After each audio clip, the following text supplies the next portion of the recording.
This is English Shorthand Dictation number 166 and the dictation speed is 140 words per minute. Ready? Start.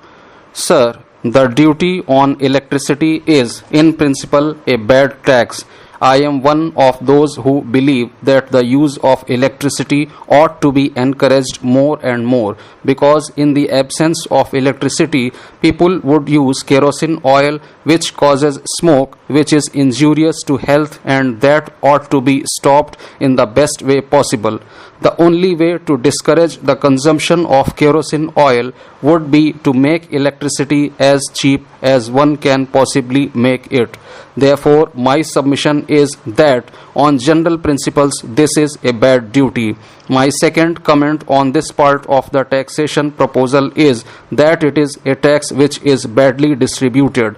One of the most extraordinary things that one notices about this electricity tax is that there is no increase in the tax on the energy used by cinemas and theatres. Sir, I should have thought that if there was any individual tax, it was certainly on the cinema and the theatre. It is because if a tax was levied on the cinema or on the theatre, its burden would certainly be passed on to persons who go to theatres and to cinemas. That would be taxation on luxuries, and I am sure that instead of spreading the tax as the Honourable Finance Minister has done upon householders, if he had increased the rate upon cinemas and theatres, he would have got all the revenue that he intended to get out of this duty. With regard to the third item of taxation, which is stamp duty on conveyances, the increase is quite unjustified. In Bombay City, the Honourable Finance Minister proposes to increase the tax from 3% to 4%, which is an increase of more than 20% on the present basis. In Pune and Ahmedabad, he proposes a tax from 2% to 3%, which is also an increase of more than 20%. In other towns which are to be notified by the government, the tax is to be raised from 1% to 3%, which is an increase of more than 50%. And in the rest of the towns, it is to be raised from 1% to 2%. Reading the Honourable Minister's statement of objects and reasons which is attached to the Finance Bill, I do not find any explanation as to the justification for the increase of this taxation. All that the Honourable Minister chooses to say is that it is considered desirable that the stamp duty for conveyances should be higher in urban areas than in rural areas. Why are the urban areas more sinful that they should be made to pay more than what they have been paying so far? We have had no answer from the Honourable Minister at all. It is a simple arbitrary act saying that the tax shall be increased without any rhyme or reason. Sir, now we come to the fifth proposal, that is the property tax. This, of course, is the crux of the whole taxing proposal. Now, this proposal, to my mind, is objectionable from the various points of view. My honourable friend has already pointed out one of the objections to this measure, that this government is now encroaching upon a basis of taxation which has hitherto been left for the municipal governments. The Bombay City Municipality derives a large part of its revenue from taxation on property. Not only the Bombay municipality derives its revenue from property tax, but similarly all the city municipalities are allowed to levy a tax upon property. Sir, this competition by the government into a field of taxation which is reserved for municipal bodies will prove greatly detrimental to the growth of local self-government. I will not say anything more on that point, but I will refer to certain other aspects of the proposal, and the first aspect is this. the tenants of the Bombay city have been carrying on an agitation that the rents in the city of Bombay are abnormal and that they should be reduced. Now, if the government, by this measure of taxation, is going to take away 10% of the value of the property, it should not, in the same breath, say to the landlord that he shall also reduce the rent of the tenants who have been agitating against the present high pitch of rent. Therefore, what the government is doing is really nothing more than defrauding the tenants of the Bombay city and similarly of Ahmedabad by taking away from them what was legitimately their due.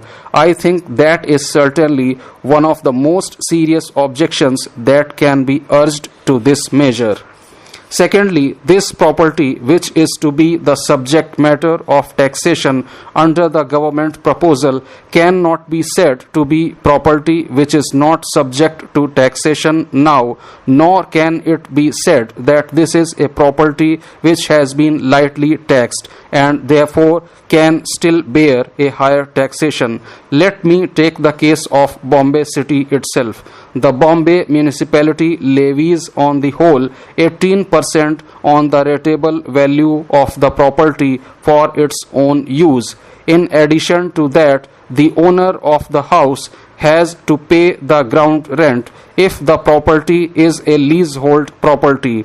In addition to that, he has to pay income tax to the government of India on the income which he derives from the total rental of his property. Taken altogether, this burden would certainly come to about 23%. My honorable friend is saying that it would come to 50%. He will probably explain it later on. What I point out is that it cannot be said that this property is a lightly taxed property. It is a property which is already heavily taxed and therefore it will be very unjust to impose upon it a further burden of 10%.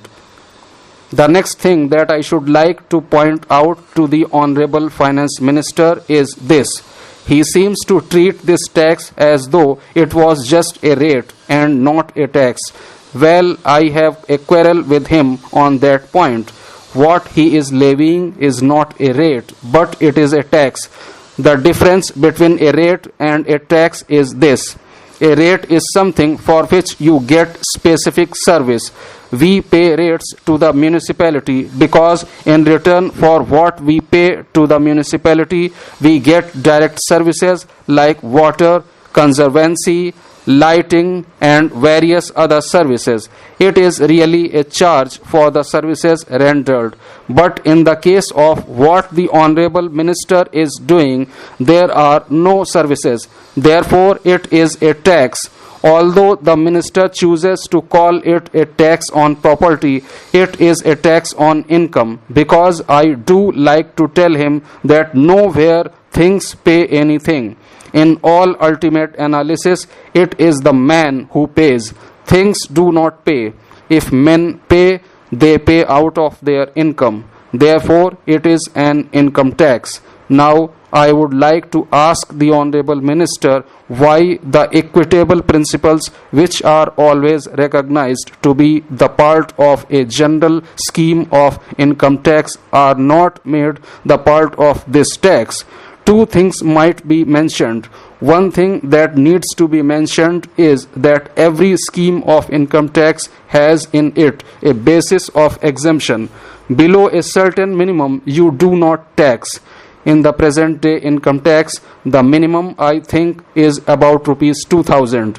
If this is an income tax, and I insist and say that it is an income tax and nothing else, why is it that there is no exemption? It is no use lumping all landlords together. I live in Hindu colony. There are many people who have drawn their gratuities from the government. There are many people who have received certain accumulations of provident fund. These people have built small houses. In a part of the house they live, and in the remaining part of the house they have tenants. These people pay ground rent. they pay municipal taxes. Is there no consideration for them? Then there are several people who have invested lakhs and lakhs of rupees in buildings and who are doing nothing else but living on the income derived from these properties. I say there is a distinction, and a distinction ought to be made between a landlord of one type and a landlord of another type. Why is that distinction not made here?